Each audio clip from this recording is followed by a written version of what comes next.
नमस्कार, मी सुचिता कुलकर्णी. आपण पाहत आहात जागतिक न्यूज चॅनल. पाहुयात आताची ठळक बातमी. खोसकर हिरामन भिका यांच्या प्रचारार्थ घोटी येथे उपमुख्यमंत्री अजित पवार यांची सभा. दिनांक 15/11/2024 रोजी इगतपुरी त्र्यंबकेश्वर विधानसभा महायुतीचे अधिकृत उमेदवार खोसकर हिरामन भिका यांच्या प्रचारार्थ घोटी येथे महाराष्ट्र राज्याचे उपमुख्यमंत्री तथा राष्ट्रीय अध्यक्ष माननीय नामदार अजितदादा पवार यांचे जंगी स्वागत करण्यात आले. यांच्या सभेला तुडुंब गर्दी झाली होती. या ठिकाणी खोसकर हिरामन भिका यांनी आपली मनोगत व्यक्त करून सभेला जमलेली गर्दी पाहून आपलाच विजय निश्चित होईल अशी अपेक्षा व्यक्त केली व महाराष्ट्र राज्याचे उपमुख्यमंत्री अजितदादा पवार यांचे आभार मानले. सभेला अनेक पक्षाच्या कार्यकर्त्यांनी संघटनांनी पक्षप्रवेश करून खोसकर यांना पाठिंबा जाहीर केला व अजितदादा पवार यांनी ज्यांनी पक्षात प्रवेश केला म्हणून त्यांचे स्वागत केले.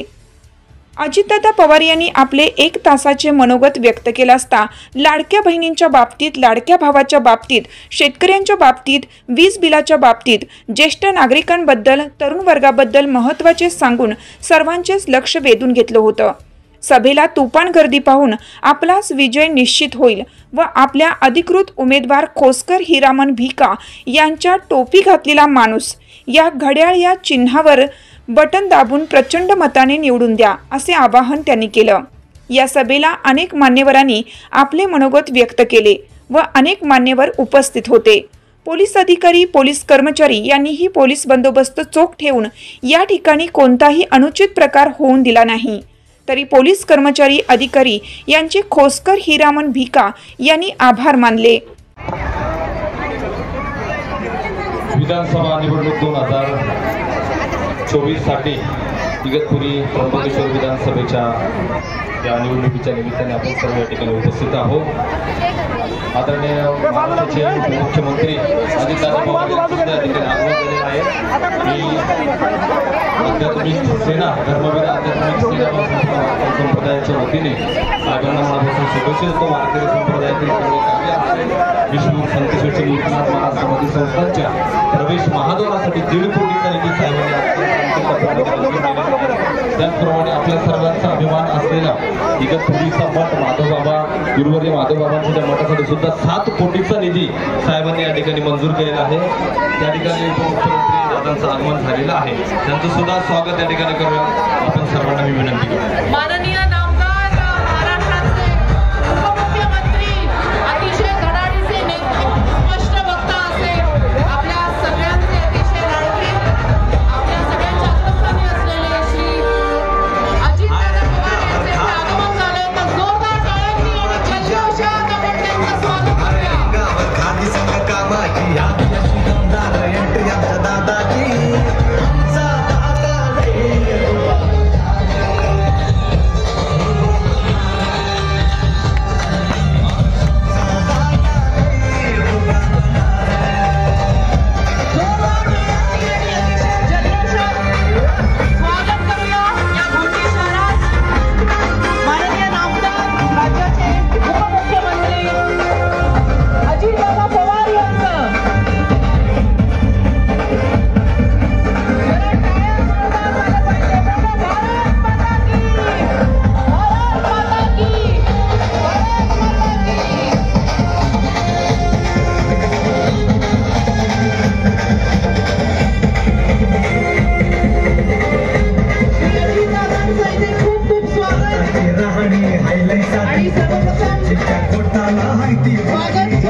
शिवाजी महाराज, त्यासोबत क्रांतिकारक राघोजी ढेंगरे, त्याचबरोबर क्रांतिवीर शाहू महाराज, महात्मा ज्योतिबा फुले. आपले नेते संदीप गुळवे आपलं मनोगत 2 मिनिटात व्यक्त करतील. सन्माननीय व्यासपीठ अजितदादाजी पवार साहेब, आपले खोसकर साहेब. यानंतर मी आपले माननीय आमदार श्री हिरामनजी खोसकर साहेब यांना विनंती करते की त्यांनी दादांचा इथे आदर सत्कार करायचा आहे आणि त्याचसोबत हा हार घालण्यासाठी श्री संदीप भाऊ गुळवे, संपत नाना सकाळे, गोरख भाऊ बोडके, प्रशांत दादा कडू, जनार्दन मामा माळी, भैरू मुळाणे, ज्ञानेश्वर लहाणे, उदय हा पुष्पहार घालून आपण दादांचे अजीत दादा तुम आगे बढ़ो, अजीत दादा तुम आगे बढ़ो। यानंतर बळीराजाच्या आयुष्यात सगळ्यात महत्त्वाची असलेली बैल अजीत दादाने प्रमाणाच्या बाहेर कष्ट सहन केलेत. हल्ल्यावरती होतील हल्ले, हल्ल्यावरती होतील हल्ले. अभेद आमचे आपल्या सर्वांचे लाडके महाराष्ट्राचे उपमुख्यमंत्री, त्यांचा जनतेवर असलेला प्रेम ते आपले अजितदादा, व्यासपीठावर बसलेले सर्व पक्षाचे चारही पक्षाचे पदाधिकारी, उपस्थित माझ्या सर्व लाडक्या बहिणी, लाडके भाऊ, सर्व तरुण मित्रमंडळी. या ठिकाणी आता संपतदारांनी सांगितलं की ज्या उमेदवारांनी माझ्यावर आरोप केले त्या उमेदवारांनी 10 वर्ष फक्त आपल्या समाजाचं रक्त पिलं, फक्त पैसे काढून घेतले आणि दुसऱ्यावर आरोप करतात. त्यांनी या ठिकाणी माझ्यावर आरोप केलेला आरोप सिद्ध करून दाखवायचं. ज्या दिवशी आम्हाला कोर्टात ठरवण्यात आलेली आहे त्या सभेला उपस्थित असणारे आपल्या सगळ्यांचे वडीलधारी जनार्दन मामा माळी, संपतराव नाना सकाळे, देवीदासजी पिंगळे, संदीपजी गुळवे, रवींद्रजी पगार, विष्णुपंतजी मैकुडे, गोरखजी बोडके, उदयजी जाधव, भैरू मुलाने, जयंत जाधव, विनायक माळेकर, ज्ञानेश्वर लहाने, फिरोज पठाण, प्रकाश टोंडे, शांताराम बागुल, पांडुरंग मामा शिंदे, पांडुरंग झोले, प्रशांत कडू, खंडेराव धांडे, बाळासाहेब गव्हाणे, वासिम शेख, मनोहर मेळे, प्रेरणाताई बलकोडे, अण्णाभाऊ डोंगरे, रवी वारुणसे, संपत वाजे, रमेश जाधव, विश्वास नागरे, दिलीप चौधरी, हरीश चव्हाण, राहुल लहाने, ज्ञानेश्वर महाले, माझ्या नाशिक जिल्ह्यातले तसंच इगतपुरी विधानसभा मतदारसंघातले उपस्थित असणारे सर्व माझे भारतीय जनता पक्ष, RPI आठवले, शिवसेना, राष्ट्रवादी काँग्रेस पार्टी आणि आमच्या घटक पक्षांचे सर्व सन्माननीय आजी माजी पदाधिकारी, माझ्या मायमाऊली बहिणी, माझे बांधव, माझे सर्व बंधू भगिनी, तरुण मित्र आणि पत्रकार मित्रांनो, आज मी इगतपुरीच्या या पवित्र भूमीमध्ये महायुतीचे अधिकृत उमेदवार हिरामण खोसकर यांच्या प्रचाराच्या निमित्तानं आलेलो. आपण एवढ्या मोठ्या संख्येने उपस्थित राहिला त्याबद्दल आपल्याला सगळ्यांना धन्यवाद देतो, आपले आभार देखील मानतो. आपल्या सर्वांचं आराध्य दैवत छत्रपती शिवाजी महाराज, छत्रपती शाहू महाराज, क्रांतीसूर्य महात्मा ज्योतिराव फुले, भारतरत्न डॉक्टर बाबासाहेब आंबेडकर, क्रांतीज्योती सावित्रीबाई फुले, राजमाता अहिल्यादेवी होळकर, भगवान बिरसा मुंडा, आद्य क्रांतिकारक राघोजी भांगरे, बाल क्रांतिकारक हुतात्मा शिरीष कुमार यांच्या स्मृतीला मी वंदन करतो. आज आद्य क्रांतिकारक बिरसा मुंडा यांची जयंती, मी त्यांना अभिवादन करतो. 12 ज्योतिर्लिंगापैकी एक असणाऱ्या त्र्यंबकेश्वरच्या चरणी मी सुरुवातीलाच नतमस्तक होतो. मित्रांनो, माझ्या आधी संदीपजींनी, संपतनानांनी, मामांनी, काही मान्यवरांनी, फिरोज पठाणांनी आपली मतं मांडली आणि त्याच्यामध्ये मांडताना माझ्या एक गोष्ट लक्षात आली की निवडणूक म्हणल्यानंतर आरोप प्रत्यारोप होता. माझ्या 35 वर्षाच्या राजकीय जीवनामध्ये आरोप प्रत्यारोप झाले, अनेक नेत्यांच्या बाबतीमध्ये झाले, राजीव गांधींच्या बाबतीत झाले, पवार साहेबांच्या बाबतीमध्ये झाले, खूप मान्यवरांची नावं घेता येतील. पण आपली भूमिका स्वच्छ स्पष्ट असल्यानंतर या आरोपाला काही घाबरण्याचं कारण नाही. मी हिरामण मागासवर्गीय कुटुंबामध्ये, कुठं महिला कोणी असेल तर त्यांना बदनाम कशा करता करायचं, का त्यांची जनमानसामध्ये प्रतिमा खराब करण्याचा प्रयत्न करायचा. आज आमच्या हिरामणजींनी त्या मतदारसंघाचे प्रश्न मार्गी लागावेत म्हणून सातत्याने त्यांनी त्या ठिकाणी प्रयत्न करतात. त्यांची धावपळ सतत सुरू असते.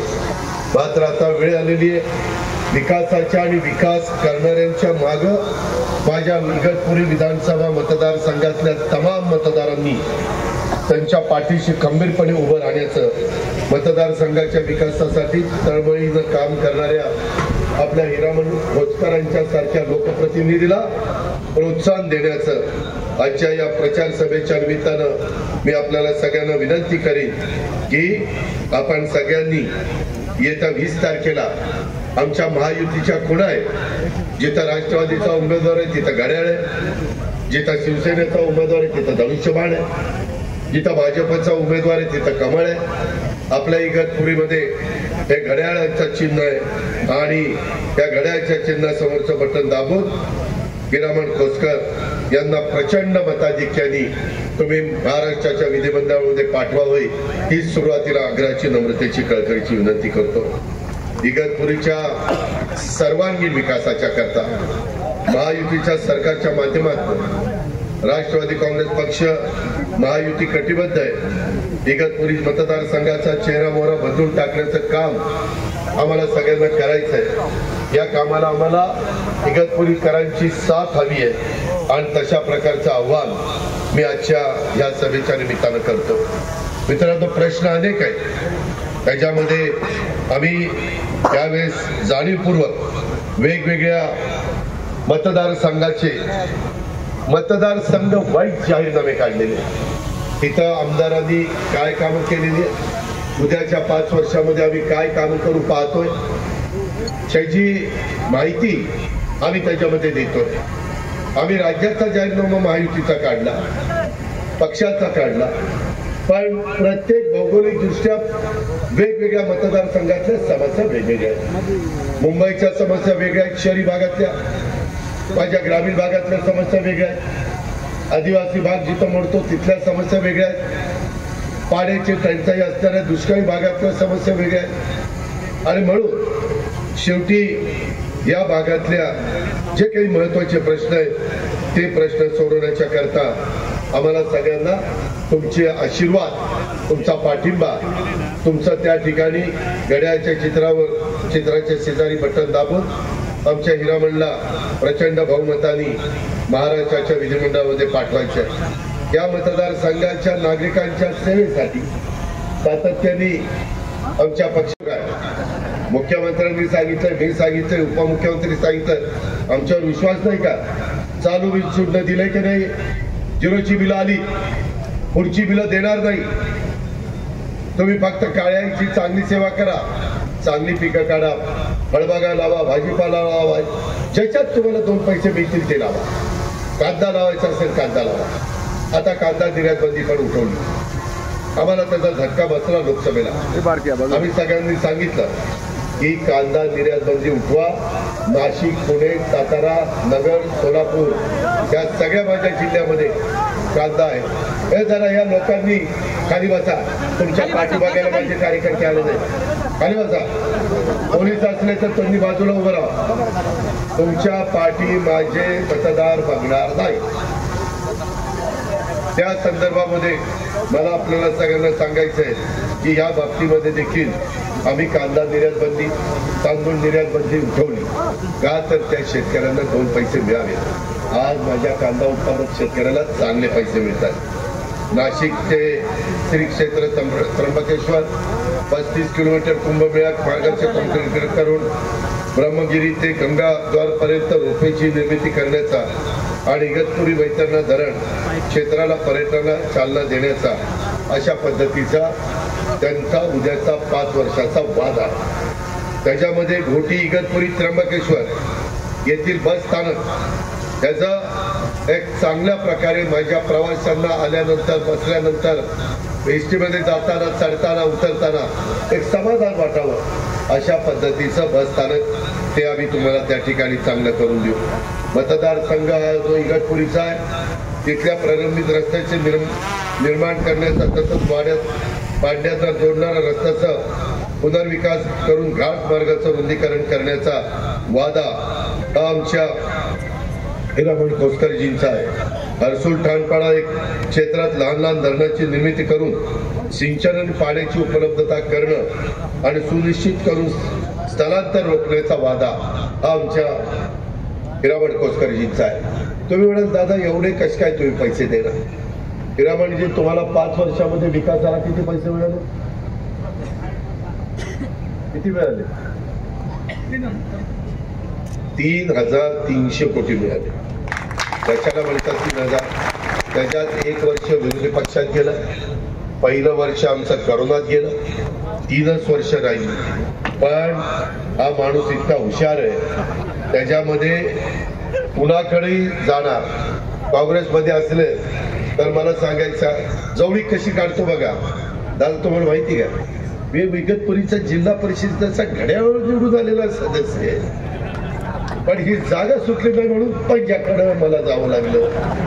घेतलं महिला, गरीब महिला ज्या सबल झाल्या पाहिजेत, सक्षम झाल्या पाहिजेत. सत्तेमध्ये तुम्हाला संधी दिली, कोण जेडपी अध्यक्ष झालं, कोण वेगवेगळ्या मार्केट आपल्या जिल्हा परिषदेचा अध्यक्ष, उपाध्यक्ष, सभापती, उपसभापती, माझा सरपंच, उपसरपंच, नगराध्यक्ष, उपनगराध्यक्ष, महापौर, वेगवेगळी पदं तुम्ही भूषवली. आज देखील मला संदीपजी घ्यायला आले होते, बाकीचे माझे सहकारी आले होते, मामा आले होते. त्यांना विचारा, माझं हेलिकॉप्टर जे उतरलं त्याच्यामध्ये 2 पायलट असतात, एक पायलट आहे महिला आणि दुसरे पायलट आहे पुरुष. एकदम चांगलं हेलिकॉप्टर आमचं चालतं. महिलांच्यावर जबाबदारी दिली तर विमानाचं लँडिंग पण ते चांगलं करतात, हेलिकॉप्टर पण चांगलं चालवतात. कारण त्यांना दुसरं पुरुष मंडळी कसं काय रे याचं काय झालं की अजित पवार परवा असं कसं काय म्हणलं आणि ते आमचं तसं काय म्हणलं. अरे काय घेणं देणे, जिथं काम दिलं की पहिलं बघा ना, ज्याला स्वतःच्या रानातलं गाजर गवत काढता येईल आणि फार दुनियाच्या गप्पा आणतात. काय करायचं? महिलांना दिलेली जबाबदारी, महिला अंगणवाडी असो, माझी त्या ठिकाणी आशा वर्कर असो, कुठली जबाबदारी द्या, शिक्षिका द्या, आपलं काम चोख करत राहणार. काम संपल्यानंतर पुढचं जे तेही संपल्यावर पुन्हा आहे, घरी जायचं, स्वयंपाक करायचा, नवऱ्याचं बघायचं, सासू सासऱ्याचं बघायचं, पोराबाळांचं बघायचं. सुट्टी नाही. सकाळी पहिलं हिनच उठायचं, सुरुवात हिनच करायची आणि झोपताना कावड हिनच लावायची आणि शेवट झोपायचं. आपण काय बसतात वाढ, ती काय मिठच नाही, ती आमकच नाही. अरे कष्ट करायची काय ऐक नाही. पण ठीक आहे, ऐकत तुम्ही म्हणाल तू पण पुरुष आहे, तू काय आम्हाला सांगतो, त्याच्यावरती थांबवतो. मला एवढंच तुम्हाला सांगायचं आहे, माझ्या मायमाऊलींच्या करता त्यांना सक्षम करायला आम्ही 1,500 रुपये द्यायचं ठरवलं. विरोधकांनी आमची चेष्टा केली, आम्हाला म्हटले काय 1,500 रुपये देतात, काय म्हणाले 1,500. आणि गरिबांच्या महिलांना 1,500ची किंमत माहिती, जी दिवसभर काम करून संध्याकाळी चूल पेटती ना, तिला 1,500ची किंमत माहिती आहे. सोन्याचा चमचा तोंडामध्ये घालून जन्माला आलेल्या त्या बोलणाऱ्यांना काय 1,500ची किंमत माहिती. आणि मग त्याच्यानंतर मी त्यांना सांगितलं की बाबा तुमचं सरकार अनेक वर्ष काँग्रेसवाल्यांना होतं, कधी कुणाला 1.25 रुपये तरी दिला करेल. 1.25 रुपये न देणारी तुम्ही माणसं, आम्ही कुठेतरी सुरुवात केलेली आहे. तिच्या डायरेक्ट अकाउंटला टाकतो, तिच्या बँकेतल्या खात्यात टाकतो, तिचा अधिकार फक्त तिचा आहे. हा प्रयत्न आम्ही करतोय. कालची दिवाळीला त्यांना 3,000 रुपये दिले 2 महिन्याचे, ऑक्टोबरलाच पैसे देऊन टाकले. म्हणून आपल्याला महायुती आणायची. आज केंद्र सरकार आपल्याला मदत करायला तयार आहे. मोदी साहेबांच्या बरोबर मी काही सभा केल्या, पुण्याला आम्ही एकत्र होतो. त्यावेळेस पण मला ते विचारत होते कसं चाललंय, काय परिस्थिती आहे. त्याच्यामध्ये आम्ही सांगितलं की मोदी साहेब तुम्ही 3ऱ्यांदा पंतप्रधान झालात, 1.25 लाख कोटीचं पहिलंच आम्हाला बंदर वाढवणचं तुम्ही पालघरला दिलं. 1.25 लाख कोटी तुम्ही वंदे भारतला आम्हाला पैसे देताय, ट्रेनला, बुलेट ट्रेनला पैसे देताय, मेट्रोला पैसे देताय, नॅशनल हायवेला पैसे देताय, विमानतळ करायला पैसे देताय, टर्मिनल करायला पैसे देताय. मोठे मोठे प्रोजेक्ट, जसं आम्ही आता पश्चिमेकडे पडणारं पाणी समुद्राला जातं, आमच्या नाशिक जिल्ह्यात वरच्या बाजूला ते वळवायचे. 85,000 कोटीचा प्रकल्प आहे. 85,000 कोटीमध्ये आपल्याला केंद्राची मदत लागणार आहे, वर्ल्ड बँकेची मदत लागणार आहे, जायका जपानची मदत लागणार आहे. 0.5% व्याजाने पैसे मिळतात. त्याकरता केंद्राची मदत पाहिजे. आपलं युतीचं सरकार निवडून गेलं की केंद्र सरकार युतीचं सरकार त्यांचं त्या ठिकाणी समन्वय राहणार. त्याकरता इगतपुरीकरांनो ही गोष्ट लक्षात ठेवा, नाशिककरांनो ही गोष्ट लक्षात घ्या. उगीच कुणाच्याही माग लोकसभेला जसं सांगितलं कांद्याचा प्रश्न सोडवला, आता अडचण नाहीये. सांगितलं संविधान बदललं, अरे घटनेचे शिल्पकार डॉक्टर बाबासाहेब आंबेडकर एवढं अत्युच्च अशा पद्धतीचं संविधान दिलंय. बाबासाहेब आंबेडकरांचं संविधान जोपर्यंत सूर्य आणि चंद्र आहे कोण मायेचा लाल बदलू शकत नाही, एवढं ताकदवान संविधान आहे. आणि खुशाल तुम्ही आमच्यावर आरोप करताय. आज केंद्र सरकारने ती न्याय देवता होती पट्टी बांधलेली, पट्टी काढून टाकली डोळ्यावरची, हातात संविधान दिलंय, तराजू दिलाय आणि सांगितलं या संविधानाचा आदर करून मी न्याय द्यायचा व्यवस्था त्या ठिकाणी करते. एवढा संविधानाचा आपल्याला आदर आहे आणि तुम्ही संविधानाच्या बद्दल आरक्षण काढणार, घटना बदलणार, संविधान काढणार, खोटे सांगता. आज संविधान दिन आम्ही साजरा करतो, संविधान भवन आम्ही त्या ठिकाणी बांधतो. या पद्धतीनं तुम्ही आपण या सगळ्या गोष्टी लक्षामध्ये ठेवल्या पाहिजे. मित्रांनो, संविधानाचा 140 कोटी जनतेला अभिमान आहे आणि संविधानामुळं सर्व जाती धर्माचे लोक आपण गुण्यागोविंदाने काम करतोय, जाती सलोखा ठेवतोय. आम्ही शिवशाहू फुले आंबेडकरांच्या विचारधारेचे आहोत, त्याच्यात बदल नाही. कालही नव्हता, आजही नाही, उद्याही नसणार. त्याच्यामुळे तुम्ही काळजी करू नका. माझी आपल्याला विनंती आहे की एकंदरीत ह्या सगळ्या गोष्टी करत असताना माझ्या अनेक वेगवेगळे प्रश्न तर आमचे सर्वसाधारण फुले आणि प्रवर्गातल्या पण मुलांचं काम मुलींचं होईल आणि तोपर्यंत माझ्या आदिवासी मुला मुलींना पण थांबण्याचं त्या ठिकाणी वेळ त्यांच्यावर येऊ नये, त्यासाठी आदिवासी विभागाच्या माध्यमातून आम्ही तोडगा काढतोय. याकरता आचारसंहिता लागली, आचारसंहिता संपू द्या, आम्ही तोडगा काढतो. बिगर आदिवासीलाही नाराज करणार नाही आणि आदिवासीला पण न्याय देणार, त्या पद्धतीचं काम आम्ही त्या ठिकाणी करतोय.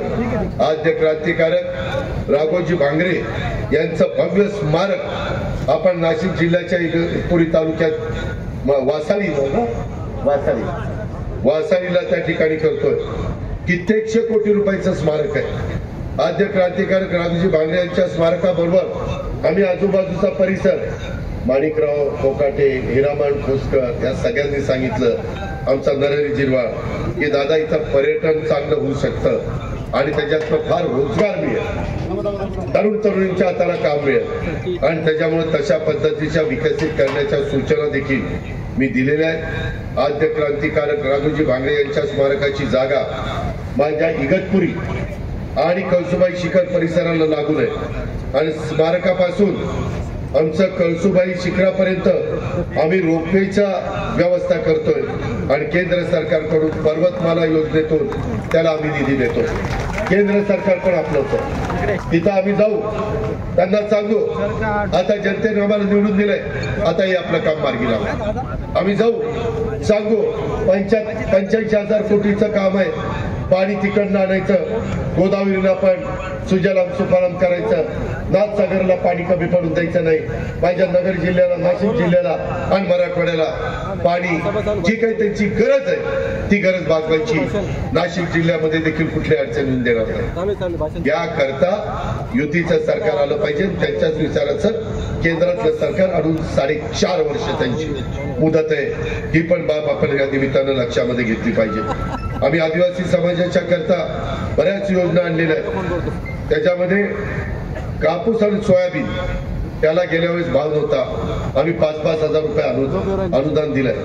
आता मी कृषी मंत्री शिवराजसिंह चौहान यांच्याशी बोललोय, ते म्हणले अजित ही निवडणूक संपू द्या, आचारसंहिता संपू द्या, तुम्ही या कापूस आणि सोयाबीन उत्पादकाला योग्य पद्धतीचा न्याय देण्याचं काम हे केंद्र सरकार त्या ठिकाणी करेल. एवढ्यावरच नाही, मी काल कुठेतरी बोललो, काल मी दिंडोरीला होतो, कोपरगावला होतो, सिन्नरला होतो आणि निपाडला होतो. त्यावेळेस आपल्या सगळ्यांची आर्थिक नाडी नाशिक जिल्हा मध्यवर्ती सहकारी बँक या जिल्ह्याच्या ग्रामीण भागाच्या आर्थिक विकासाचा पाया या क्षेत्रात केली.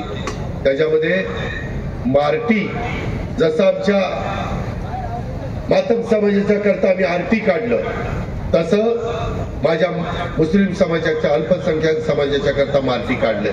मौलाना आझाद महामंडळाचं भागभांडवल 1000 कोटी केलं. 50 कोटी रुपये आमची गॅरंटी होती, राज्य सरकारची ती 500 कोटी पर्यंत नेली. शिष्यवृत्तीची रक्कम 50,000 रुपयापर्यंत वाढवण्यात आलेली. अशा खूप काही चांगल्या गोष्टी मी एकनाथरावांनी देवेंद्रजींनी आमच्या अल्पसंख्याक समाजाच्या करता केल्या. मित्रांनो, मी सोशल इंजिनिअरिंग करणारा माणूस आहे. तुम्ही म्हणाल म्हणजे काय? मी ज्यावेळेस म्हणतो ना शाहू फुले आंबेडकर, शिव म्हणजे शिवाजी महाराज, शाहू फुले आंबेडकर, त्यांची विचारधारा म्हणजे सर्वांना बरोबर घेऊन जायचं. मला जागा आल्या साधारण अंदाजे 60. त्या 60 जागेमध्ये बाकीच्या जागा भाजप, शिवसेना आणि मित्र पक्षांना गेला. त्या 60 जागेमध्ये मी 12.5% जागा आदिवासी उमेदवारांना दिला. 12.5% जागा, 12.5% जागा शेड्यूल कास्ट. का नाही त्यांनी त्यांची पाठिंबा दिला? का नाही त्यांना उचलून घेतलं? अहो, तिथं शिवसेनेच्या जागा आमच्या मायनॉरिटीच्या मतामुळे आल्या, तरी तुम्ही त्यांना विसरता. आणि आम्हाला न मतदान करता आम्ही मायनॉरिटीच्या पाठीशी उभं राहतो. त्याचा विचार जरा करा. आज आमच्या इथं फिरोज पठाण साहेब आहेत, त्यांना हे सगळ्या गोष्टी माहिती आहेत, ते समजून सांगतील. अरे इथंच नाही, मला फक्त 2 जागा आमदारकीच्या आल्या, 2. माझ्या लक्षात आलं विधान परिषदेमध्ये एक देखील मायनॉरिटीचा व्यक्ती नाहीये. मी 2 मध्ये 1 मुस्लिम समाजाला जागा दिली. पहिला आमदार आता मुस्लिम समाजाचा राष्ट्रवादी काँग्रेस पक्षाने पाठवला. आम्ही सगळ्यांना बरोबर घेऊन जातो. ही गोष्ट लक्षात घ्या. इद्रिस नाईकवाडीला तिथं आम्ही आमदार केलं आणि दुसरं ओबीसी समाजाला दिलं. आम्ही जे बोलतो ते वागतोय. आमची प्रशासनावर पकड आहे. आम्ही कामाची माणसं. आम्हाला आपल्या महाराष्ट्राचा सर्वांगीण विकास करायचा आहे. नाशिक जिल्हा त्याच्यामध्ये अग्रेसर राहायला पाहिजे. माझा आदिवासी समाज अग्रेसर राहायला पाहिजे, हा आमचा वादा आहे. म्हणून माझी तुम्हाला विनंती आहे की आता बाकीच्या सगळ्यांचं बघितलंय, आता एकदा आम्हाला संधी देऊन बघा. मी त्या संधीचं सोनं केल्याशिवाय गप्पा बसणार नाही, ही खात्री मी आज सभेच्या निमित्तानं तुम्हाला देतो. आज मला एका गोष्टीचं समाधान आहे की नाही म्हटलं तरी मधल्या काळामध्ये त्या माझ्या इगतपुरी आणि त्या सगळ्या त्र्यंबकेश्वर परिसरामध्ये थोडासा काँग्रेसचा बोलबाला होता. मी पण एकेकाळी काँग्रेसचा कार्यकर्ता, खासदार काँग्रेसमधून झालो, 2दा आमदार काँग्रेसमधून झालो. परंतु नंतर काही राजकीय समीकरणं बदलली, पक्षातनं काढून टाकलं. संभाजीराव तारिक अनवरना पवार साहेबांना आणि मग राष्ट्रवादी काँग्रेस आम्ही काढली. मला एका गोष्टीचं मनापासून समाधान आहे. आमचे संदीप भाऊ गुरवे असतील, गोरखभाऊ बोडके असतील, ज्ञानेश्वर लहाने असतील, या सगळ्यांनी त्यामध्ये हिरामण खोसकरांना राष्ट्रवादी काँग्रेस पक्षामध्ये येण्याच्या करता मदत केली आणि त्यांचा मान पण हिरामणने राखला. कारण हा महिलांना प्राधान्य देणारा पक्ष, हा तरुण तरुणींना स्टायफंड देणारा पक्ष. त्यांना 6,000, 8,000, 10,000 रुपये आम्ही त्या ठिकाणी देतोय. त्याच्यातनं त्यांनी कोर्स केल्यानंतर सर्टिफिकेट देतोय, त्याला नोकरी मिळावी, त्याला स्वतःच्या पायावर उभं राहण्याच्या करता आमच्या बँकेचं कर्ज त्या ठिकाणी मिळावं. आम्ही शेतकरी बांधवांना मदत करतोय. आणि हे सगळं करत असताना 19 तारखेला हा मोकळा दिवस असतो. लाऊडस्पीकरवर प्रचार करता येत नाही, गाठी भेटी.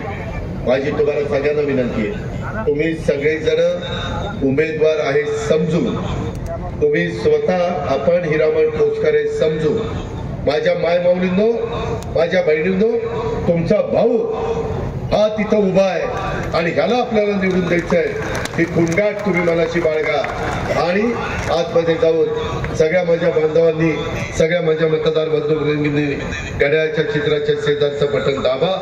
मी 100% आता या टर्ममध्ये जो काही निधी दिला त्याच्यापेक्षा जास्त निधी ह्या मतदारसंघामध्ये देऊन दाखवील हा शब्द देतो आणि आपल्या सगळ्यांची रजा घेतो. जय हिंद, जय महाराष्ट्र. हॅलो, धन्यवाद. या ठिकाणी सर्व पदाधिकाऱ्यांना सूचना आहे, राष्ट्रगीत होणार आहे. राष्ट्रगीतानंतर कार्यक्रमाची सांगता होणार आहे. तत्पूर्वी काही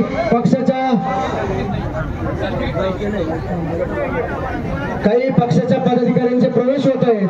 त्यामध्ये दशरथजी जमदडे, संदीपजी दांडे, फिरोजजी शेख, जावेदजी शेख, गणेशजी मेदडे, मनोजजी भगत या पदाधिकाऱ्यांचा पक्ष प्रवेश या ठिकाणी अजितदादांच्या हस्ते होणार आहे.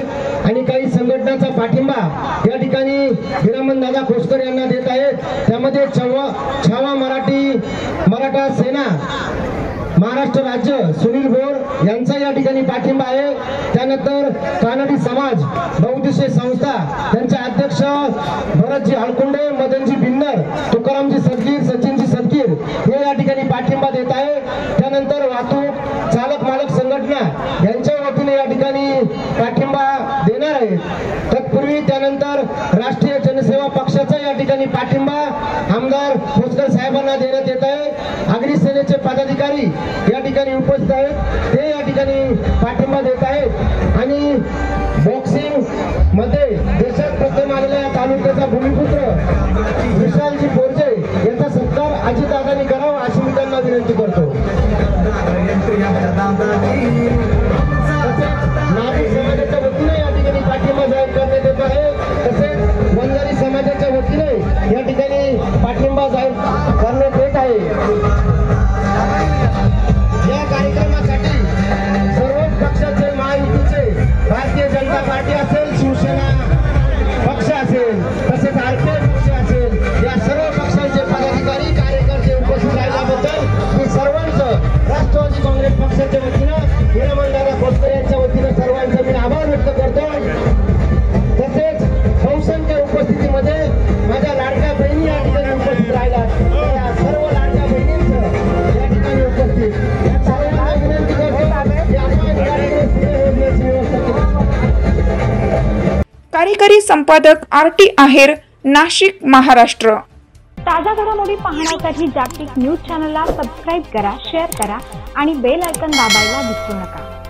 जागतिक न्यूज चॅनल सोबत रहा अपडेट. धन्यवाद.